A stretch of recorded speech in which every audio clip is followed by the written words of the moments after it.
Good try, standing by.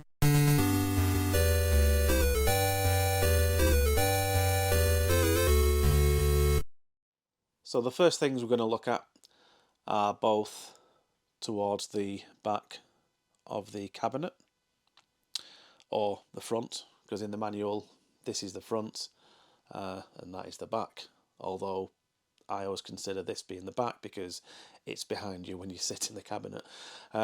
So anyway, the things we're going to look at are the wheels, because on this it's missing the back wheels. The front ones are fine, but it's just missing the actual wheels itself. The brackets are still in place, but the actual 4-inch casters are missing. And the other job I need to do is to sort the marquee light out. I think it was about a year ago I last saw it lit, so it's either going to be the fluorescent tube or the starter. Now, I was picturing myself somehow jacking the machine up like a car and climbing underneath to put the wheels on, but I've noticed this back panel has 6 screws. Well, it's got 5 screws, there's one missing down there. So what I'm going to do, unscrew these 5 screws, and hopefully I'll get access to the wheels, because there must be a way of getting access to the speakers that are under the seat. So the rear speakers that are behind your head are behind this glass marquee, as well as the fluorescent tube, and hopefully I can access the wheels from behind this panel.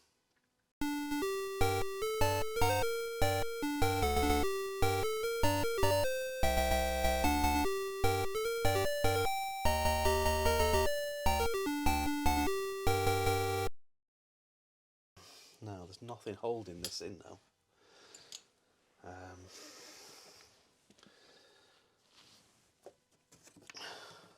So in theory it should just pull out.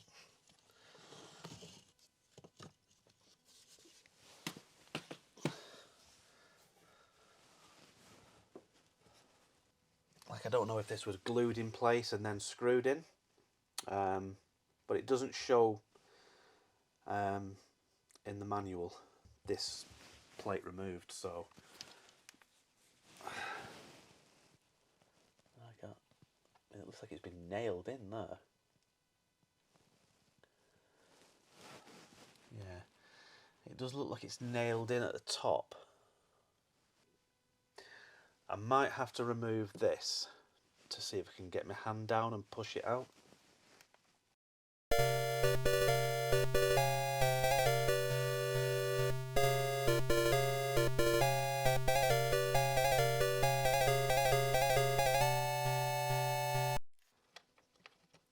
So to make sure I don't lose those washers.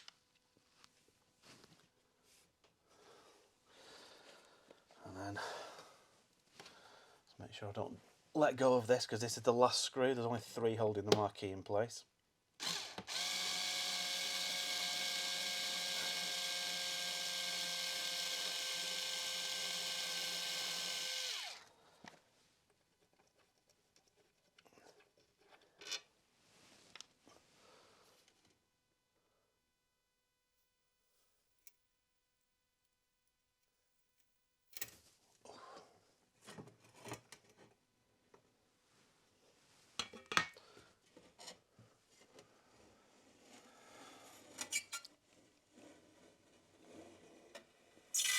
Oh, I don't like that sound. Need a bit of a clean. It's a bit grubby on the sides. No. Need to make sure I put this somewhere really safe. Now, I think these are new speakers, only because they look new, and I've noticed there's some screw holes where I think the original speakers would have been. I'm guessing this is new as well, so I'm not sure if it needs a new bulb or a new starter. So let's plug it in. see what happens.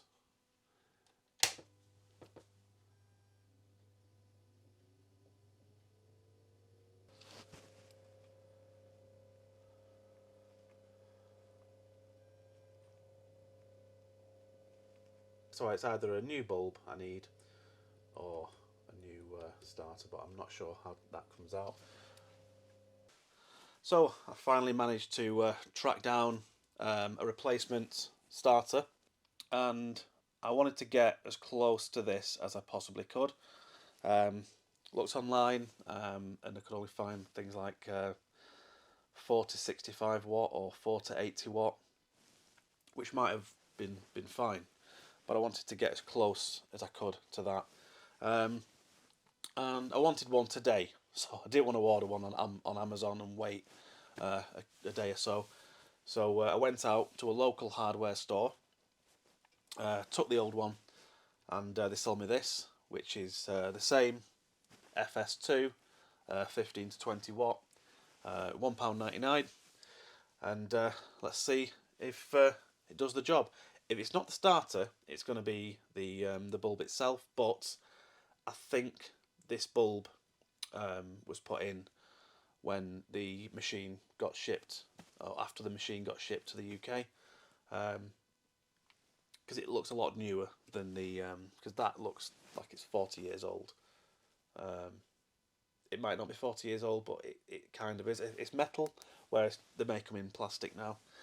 So let's see if this works. Fingers crossed. And there we go. Let there be light. So the next thing I want to tackle is the wheels. So all I had to go off for the Castors was the description in the user manual, and it just says 4-inch rigid caster.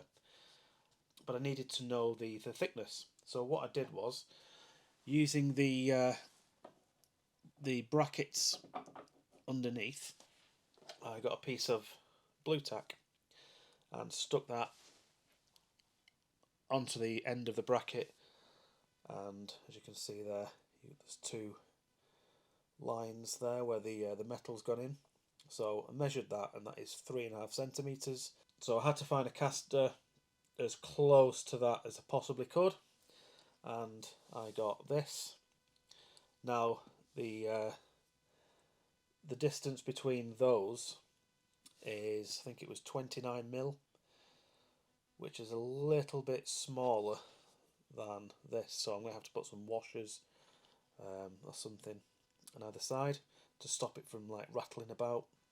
So as I couldn't remove the back panel like I thought I could, I'm going to have to attach the casters from underneath. So I'm just using my phone so I can actually see what I'm doing. So basically what I've got is some M8 screws and a couple of washers that I had lying around,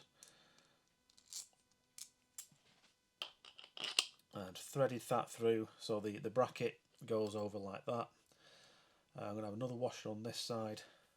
So I'm either going to use these wing nuts, which will be easier to tighten, or these M8 nuts.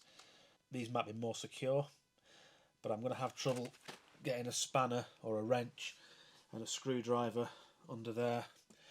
So I think I'll try these ones first.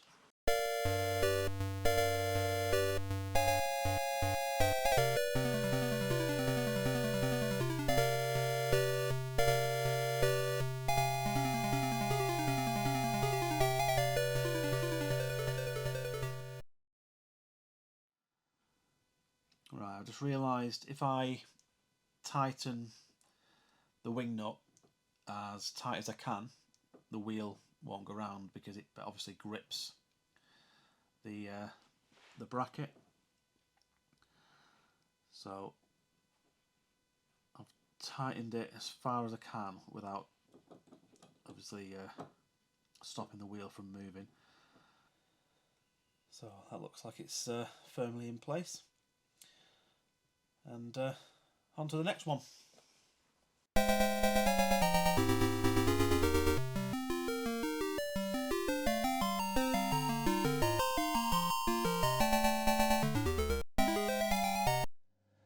So there we are. Both of the rear casters have been installed on the machine, and we fixed the marquee light. So join me in part 3, where we're going to be tackling the 4 corners of the machine that have suffered extensive damage when this cab has been moved from place to place. Anyway, thanks for watching, and I'll see you on the next one. Take care. Bye.